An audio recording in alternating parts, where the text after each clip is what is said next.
What's going on? Okay. Ha, funny prank, guys, hilarious. Come on, Mike, I know this is one of your pranks. I don't know how you managed to carry me down to the basement while I was sleeping, but you've really outdone yourself. Wait. Antique gravy boats?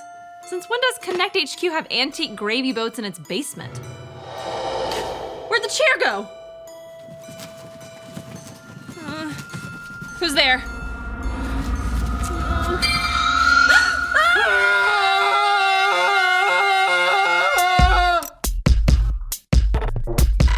We are Connect HQ. Every day we help the people of the world. Live God's way. We look for the links. Make the connection. And you never know what might happen.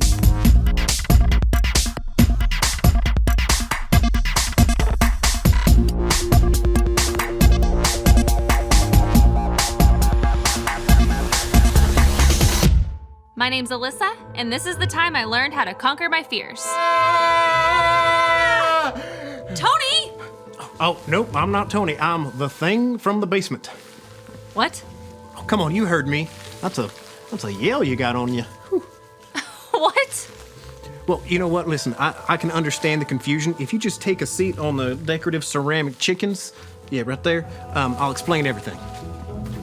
My grandma collects ceramic chickens. Well, that's probably why it showed up here in your dream. No, I'm not dreaming. Wait, what do you mean you're not dreaming? Can you explain another place in the real world where there's gonna be your grandma's chickens and then Connect HQ records all in the same place at the same time? Yeah, see, you made this place up in your head on account of all the fears you've been facing. I'm not afraid of anything. Oh, come on now. Your grandma and grandpa asked you to stay at their house while they're gone on vacation, and, well, you've been afraid of that place ever since you were a kid. Okay, but can you blame me? That place is creepy. The floorboards creak, they eat weird food, and I'm pretty sure there's a monster living under the bed and something in the basement. You've got to be kidding me. Afraid not.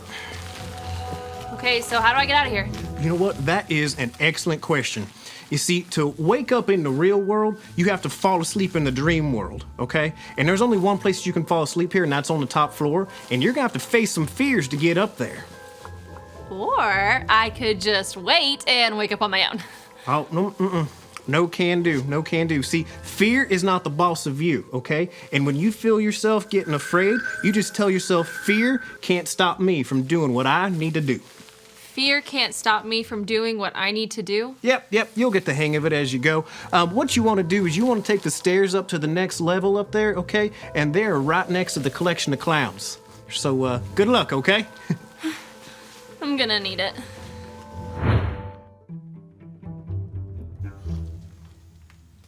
Ooh, I don't want to wake them up. Every time I woke my grandparents up as a kid, I'd always get roped into these 3-hour-long stories. Huh? What? Who's there? Alyssa? Alyssa, is that you? Oh, Alyssa, come over here. Let us get a good look at you. Oh, oof. Is that what the kids are wearing these days? I'll never understand youth's fashion. Well, it's better than the punk phase she went through in middle school. Well, that's for sure. I'm so sorry for waking you both up. I was just trying to get upstairs. I'm afraid that You're afraid? What are you afraid of? No, I'm not afraid. I didn't mean that. What I No meant to say was... granddaughter of ours should let their lives be ruled by fear. Rod, tell Alyssa that story. That's really not necessary. I know just the story you're talking about. Alyssa, come in, pop open your ears, and listen to this story Granddad's got for you. This is the story about the God who loves us in the Bible. We find truth and purpose to love God and love others. We're searching God's word for things to discover. This book is alive, full of answers and godly advice. This book is alive. See the wonderful stories inside.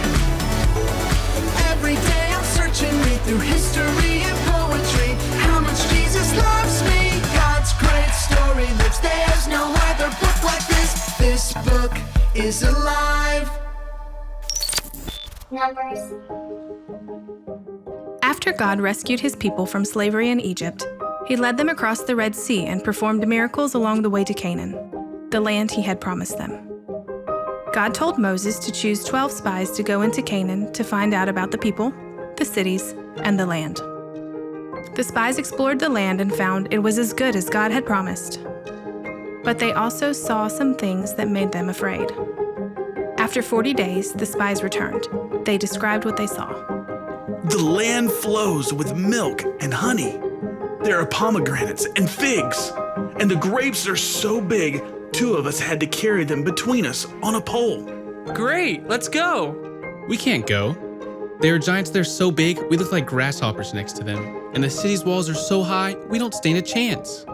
By the time the 10 spies finished talking, the giants seemed bigger and the walls seemed taller. The spies and the people were afraid. But 2 of the spies, Joshua and Caleb, remembered God was with them and he could do anything. God is stronger than any giant. He'll help us take the promised land. But it was too late. The people were afraid and forgot God was for them. Did God bring us here just to let us be killed? Let's go back to Egypt. But the land is good like God promised it would be. Don't turn away now. That's right. With God's help, we can't lose. Don't be afraid of giants. But the Israelites didn't believe Joshua and Caleb. In fact, they wanted to kill them. They had forgotten the miracles God had done for them when he rescued them from Egypt. So Moses begged for God to forgive the people. God heard Moses and forgave the Israelites. But they wandered in the desert for 40 years, 1 year for every day the spies had been gone. Are we there yet? Nope, still got 39 years left. Out of all the Israelites, only 2 men lived to see God's promised land: Joshua and Caleb, the spies who stood up and had great faith in God, even when they were standing alone. Where'd this chair come from? Well, this is a dream, dearie. Chairs appear. Alyssa, everyone feels fear sometimes. That's for sure. The Israelites feared to go into the promised land because of the giants. Well, that fear was understandable. They were giants, but God called them to go into the land and fight for it. But the Israelites didn't trust God to take care of them. They let their fear control them. No matter how afraid we might feel, we must never let it stop us from what God told us to do. Because God will always be with us, no matter what fears we're facing. Sometimes it's difficult for me to remember that. Thanks for sharing with me. Oh, you're very welcome. Now go along, get up to whatever it is you youngsters do nowadays. Oh, and say hello to your great Aunt Dottie while you're upstairs. Great Aunt Dottie? She's upstairs. She sure is. Oh, and I hear she's making something delicious. Okay.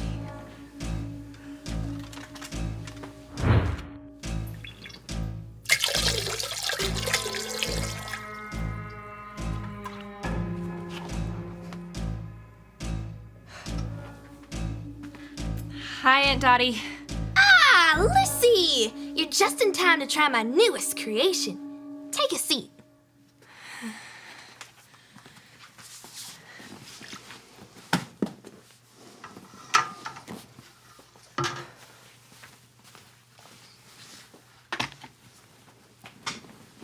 Go on, try some. I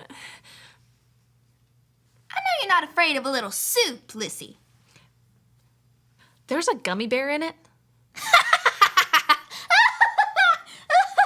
And you're dreaming. So what do you care if there's a gummy bear in your soup? That's a good point. Here, I have something I need to teach you.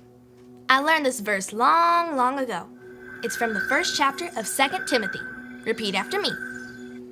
2 Timothy 1:7. 2 Timothy 1:7. God has not given us a spirit of fear. God has not given us a spirit of fear, but of power, love, and self-discipline. But of power, love, and self-discipline. God didn't create you to be a fearful person, Alyssa. He made you to be full of his power, love, and self-control. So that means I can trust God to always be with me and give me the courage I need to help me face my fears. Now you've got it.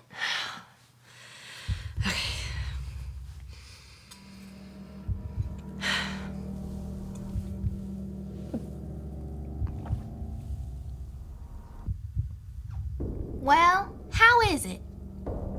It's really weird. Ah, well. Thanks for being brave enough to try it. Now it's your bedtime. You better get upstairs. Finally, I'm so ready to wake up. Just watch out, Lissy. You might not be alone up there.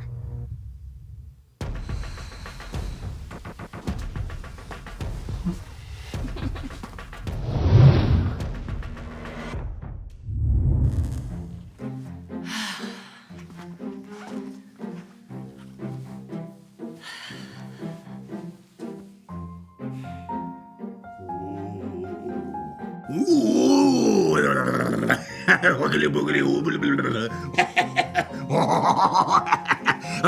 out of there!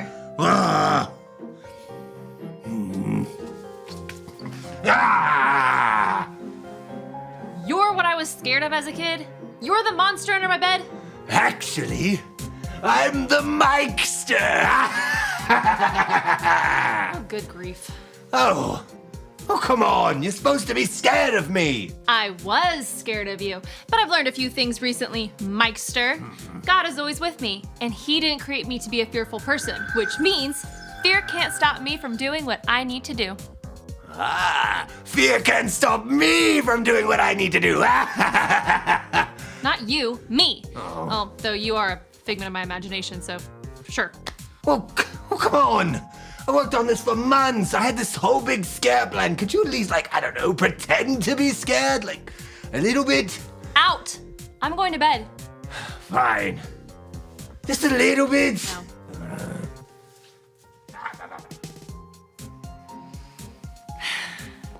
Thanks, God. And now...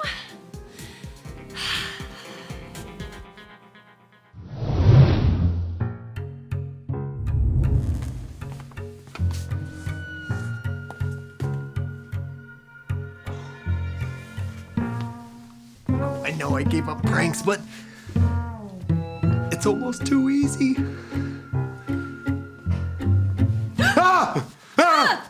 Are you Mike or are you the Mikester? What? What's a Mikester? Oh, I was hoping you'd say that. Wait, you weren't planning on pranking me, were you? Maybe. Help me gather everyone in Connect HQ. I just had the craziest dream. I can't wait to tell you all about it.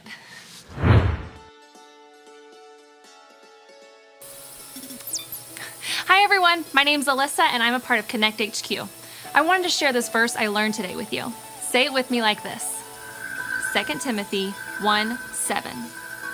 God has not given us a spirit of fear, but of power, love, and self-discipline. So what does that mean? It means that God didn't create us to be fearful people. He created us to be strong, loving, and self-controlled. The Israelites were afraid of the giants in the Promised Land, and they let that fear control them, rather than trust that God would be there for them and take care of them. But we don't have to let the things we fear control us.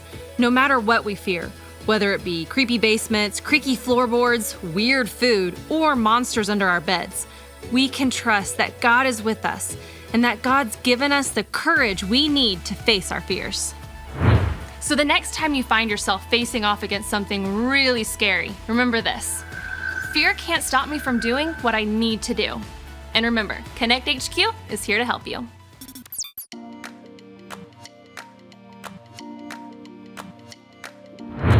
This dream keeps getting better and better. So the Mikester in your dream was me? Yep, and I haven't even told you about the gummy bear soup. I'm listening. I'm happy to report that even though I still find my grandparents' house a little creepy, I've been staying there the past few days and everything has been perfectly fine. Although I might still check for Mikesters under my bed when I go to sleep, just in case.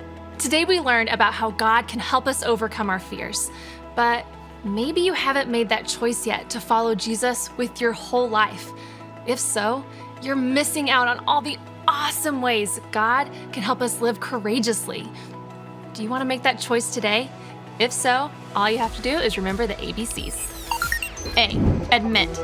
Admit that you've done wrong and ask God to forgive you for disobeying Him.